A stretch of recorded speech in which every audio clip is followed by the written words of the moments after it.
Okay guys, सो ये जो video है ये बहुत ही इम्पॉर्टेंट वीडियो है मेरी लाइफ का। बिकॉज़ इसमें मैं आपको बहुत सी ऐसी चीज़ें बताऊंगी जो मैंने बर्दाश्त की अपने ससुराल में, और उसके बाद ये डिसीजन लिया कि ख़ुद का अपना घर एक होना चाहिए।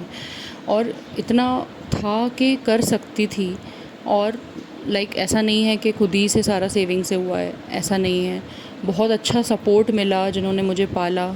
मेरी जो दोनों बुआएं हैं, मेरी फूफियाँ, चाचा, उन्होंने बहुत सपोर्ट किया बचपन से ही। तो उनके सपोर्ट से और थोड़ा लोन लेके ऐसे कर करके अपने लिए ये पॉसिबल किया मैंने। मैं फ़्लैट भी ले सकती थी और फ़्लैट इससे कम में पड़ता ऑब्वियसली, बट फ़्लैट में मुझे थोड़ा सा ये था कि मुझे दिक्कत होती, मुझे ना अच्छा नहीं लगता। फ़्लैट होता है ना किसी किसी का अपना अलग अलग, चाहे वो छोटा एरिया होता, बट मुझे अपना खुद का घर ही चाहिए था। पहले मैं रेडीमेड ही चाह रही थी, बट रेडीमेड नहीं मिला क्योंकि रिलीजन के इश्यूज़ इतने ज़्यादा होते हैं। पता नहीं इतना इशू क्यों करते हैं लोग रिलीजन के ऊपर, कि मतलब पहले पूछते थे आप मुस्लिम हैं तो सॉरी ये बिक चुका है, या मुझे एम लोगों के लिए अलाउ नहीं किया गया है, हमारे बिल्डर्स की गलती है, हमारे बिल्डर्स नहीं चाहते हैं कि हम लोग एम लोगों को दें। मतलब फुल नाम भी नहीं लेते थे। क्या क्या चीज़ों से मैं गुजरी हूँ ना गाइज़, ये तो सिर्फ एक पार्ट है वीडियो का। मैं बहुत सारी चीज़ें आपसे डिस्कस करने वाली हूँ अपने आगे आने वाली वीडियोस में। तो अगर आपने अभी तक चैनल को सब्सक्राइब नहीं किया है तो चैनल को सब्सक्राइब भी कर लीजिए, और नोटिफिकेशन का बेल आइकन आप क्लिक कर दीजिए ताकि आपको सारी नोटिफिकेशंस मिलें मेरे वीडियो की। तो गाइज़, मैं आपको बहुत ज़्यादा डिटेल्स तो नहीं बताने वाली हूँ, बट ये है कि जो बहुत ज़्यादा दिक्कतें जो आ रही थी ससुराल में, वो मैं यहाँ ज़रूर आपके साथ शेयर करूँगी।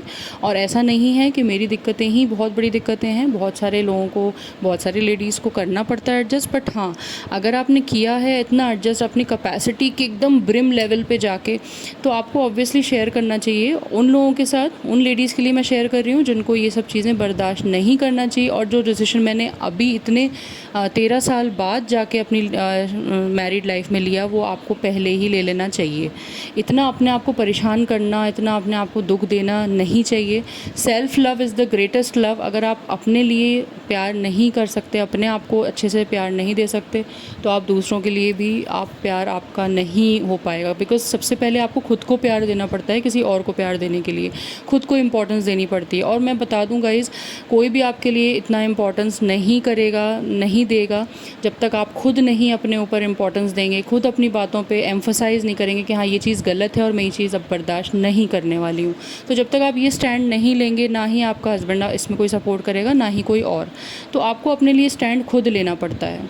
सबसे पहले तो ये कि मैं शादी होके आई थी, जैसे कि मुझे सब लेडीज़ को होता है कि मतलब आई हूँ तो सबको ये होता है ना कि मतलब अब मुझे नहीं पता, अब आजकल तो यही है कि सब पहले से ही ये डिसाइड कर लेते हैं कि सेपरेट रहना है हमें, तो पहले से ही अपने होने वाले हस्बैंड से डिसाइड कर लेते हैं। बट मेरे साथ ऐसा था कि मैं थोड़ी अलग टाइप की लेडी थी, मैं थोड़ी अलग टाइप की लड़की थी। मैं ऐसी नहीं थी कि मुझे अलग, मुझे हमेशा मतलब मैं हमेशा अपनी ना दादी फूफियों के साथ, चाचा के साथ रही हूँ, तो मैं हमेशा भरे हुए घर में रही हूँ और मुझे ये पसंद था।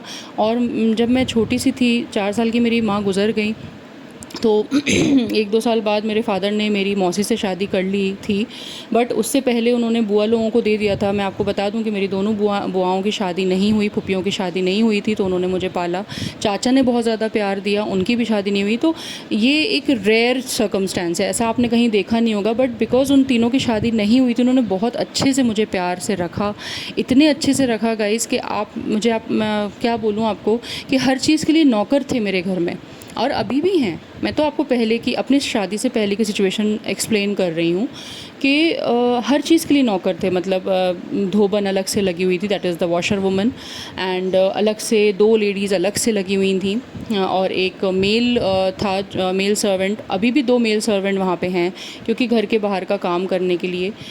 मैं बहुत ही रेयर ऐसा था कि मैं निकलूँ। मैं अपनी सिर्फ ट्यूशन जाती थी, स्कूल, दैट्स इट। कॉलेज मैंने कैलकाटा से किया है, बिकॉज़ कैलकाटा में मेरे पापा कस्टम ऑफिसर थे, तो उनका सर्विस वहाँ पे रही है, तो काफ़ी साल उन्होंने अपने वहीं पे गुजारे हैं। तो मैंने सोचा कि पापा हैं तो मतलब कॉलेज वहाँ पे कर लेती हूँ, because Calcutta is obviously a very nice city. और बहुत दुख हुआ मुझे अभी जो ये कैलकाटा का लेके जो केस चल रहा है आरजे कार कॉलेज का, मुझे बहुत बुरा लगा कि कैलकाटा जो थी one of the safest city मैं मानती थी। और अब ये जो केसेस आजकल बढ़ते जा रहे हैं, आज वैसे तो पूरे इंडिया में बढ़ रहे हैं, बट मुझे बिल्कुल अच्छा नहीं लगता ये सब देख के। बट इसमें आप कुछ नहीं कर सकते। तो मैं जल्दी जल्दी आपको ना शेयर कर देती हूँ कि क्या क्या मैंने सहा। तो ये है कि शॉर्ट में बता रही हूँ, अभी और बहुत से वीडियोस आने वाले हैं गाइज़। अगेन मैं कह रही हूँ, अगर आपने सब्सक्राइब नहीं किया है तो प्लीज़ सब्सक्राइब कर लीजिएगा चैनल को, ताकि आपको और भी एक्सपीरियंसेस मिलें मेरी लाइफ के, मैं बता पाऊँ और आप समझ पाएँ चीज़ों को कि मतलब ये था कि साथ में रहना। अब साथ में रहने का ये मैंने नहीं सोचा था कि मुझसे कोई मतलब ही नहीं रखेगा, मतलब ना ही मेरी सास मुझसे कोई मतलब रखती है, ना नंद, जबकि एकदम पास में रहती है। मतलब हर वक्त मुंह बनाए रहना, हर वक्त मतलब किचन में इतनी दिक्कतें कि जैसे ही मैं किचन में आऊँ, किचन से बाहर निकल जाना जैसे कि मुझे कोई छूत की बीमारी हो। मतलब आप समझ रहे हैं ना, दूसरे को एकदम ऐसा समझना कि दूसरे की तो कोई वैल्यू ही नहीं है ना। शुरू शुरू में इंसान, लेडीज़, हर लेडी बर्दाश्त करती है ना, हर लेडी ये चाहती है कि शायद अब सिचुएशन ठीक होगी, अब ठीक होगी, बट वो कभी होती नहीं है। और हो सकता है कुछ केसेस में सिचुएशन ठीक भी हो जाती है, बट मेरे साथ तो यहाँ पे 13 साल हो गए हैं गाइज़, वही सिचुएशन है, सिचुएशन ख़राब ही होती चली गई। और जिसमें कि मेरा कोई इसमें कोई मतलब है ही नहीं कुछ ऐसा जो मैंने किया हो कि जिसकी वजह से, मतलब बिना बात के किसी से बात बंद रखना, मुंह बनाए रहना, बिना बात की जेलसी रखना, तो ये सब चीज़ें नहीं होनी चाहिए। और ये सब चीज़ें जितना जल्दी हो सके ना आपको गाइज़, अगर आप इस सिचुएशन में हैं, आपको इस सिचुएशन से निकलना चाहिए। अगर नहीं हो सके घर का, तो एटलीस्ट एक छोटा फ्लैट ले लीजिए, बट अलग रहिए, क्योंकि ये सब सिचुएशंस आपको मेंटली बिल्कुल तोड़ के रख देंगी, आपको फिज़िकली तोड़ के रख देंगी। हर तरह से ये जो सिचुएशंस होती हैं ना, ये एक्सेप्टेबल नहीं है गाइज़। इन सिचुएशन से जितना जल्दी हो सके आप बाहर निकलें। ये तो इतना ही था, बहुत से लोग फिज़िकली भी टॉर्चर होते हैं ससुरालों में, तो प्लीज़ निकलिए वहाँ से। लाइफ एक टाइम मिलती है, बार बार नहीं मिलती है गाइज़। अपने हर वीडियो में मैं अक्सर ये बोलती हूँ, तो प्लीज़ इस बात को समझिए। स्पेशली लेडीज़ के लिए मैंने ये वीडियो बनाया है, तो लेडीज़ प्लीज़ इस बात को समझिए कि ये एक्सेप्टेबल नहीं है ऐसा रवैया। अंदर ही खाती थी, अंदर रूम है सास का, वहीं पर सब खाते थे, तो मैं भी खाती थी। बट जब खाई, मैं 5 साल तक मैंने अंदर ही खाना खाया सबके साथ। बट ये जब खाना खाया गया, हमेशा ये दिखाया गया कि मेरी कोई वैल्यू नहीं है। हमेशा दूसरों से बात कर के, दूसरों का नाम ले लेके बातें होती थी, मुझसे कोई मतलब नहीं। शुरू में साथ में कार में घूमने भी जाया करते थे, कार में भी इतने मतलब टॉन्ट मारना सास का, स्पेशली सास का, और ऊपर से फिर नंद भी कभी कभी टॉन्ट मारती थी। उसके बाद कोई मतलब ही नहीं रखना, मतलब किसी तरह का कोई मतलब ही नहीं था।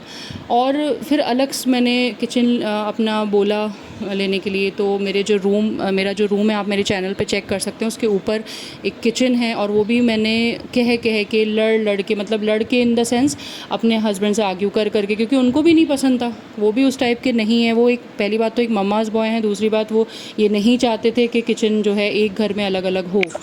बट आप समझ सकते हैं ना कि जब सिचुएशन इतनी ज़्यादा ख़राब हो जाएगी, तो ऑब्वियसली उसको सही करने के लिए कुछ तो करना पड़ेगा। मैं उस टाइम भी ये डिसीजन ले सकती थी कि मैं फ़्लैट ले लेती, तो उस टाइम थोड़ा कम में मिल जाता मुझे। आज से 5-6 साल पहले की बात बता रही हूँ। बट नहीं, मैंने सोचा कि शायद सिचुएशन ठीक हो जाएगी, अलग किचन हो जाएगा, शायद थोड़ा सा बदल जाएंगी। बट नहीं, कोई नहीं बदला इस घर में। यहाँ तक कि जो मेरे जेठ हैं, उनको भी कोई मतलब नहीं है मुझसे, सलाम का तक जवाब नहीं दिया जाता है। मतलब बहुत सी ऐसी बातें हैं गाइज़, मैं कितनी बताऊँ आपको, एक वीडियो में तो ये पॉसिबल नहीं है। हाँ, मैं टुकड़े टुकड़े करके धीरे धीरे सारी बातें जो मेन हैं वो सब आपको एक्सप्लेन करूँगी। तब तक के लिए आप प्लीज़ मेरे चैनल को सब्सक्राइब ज़रूर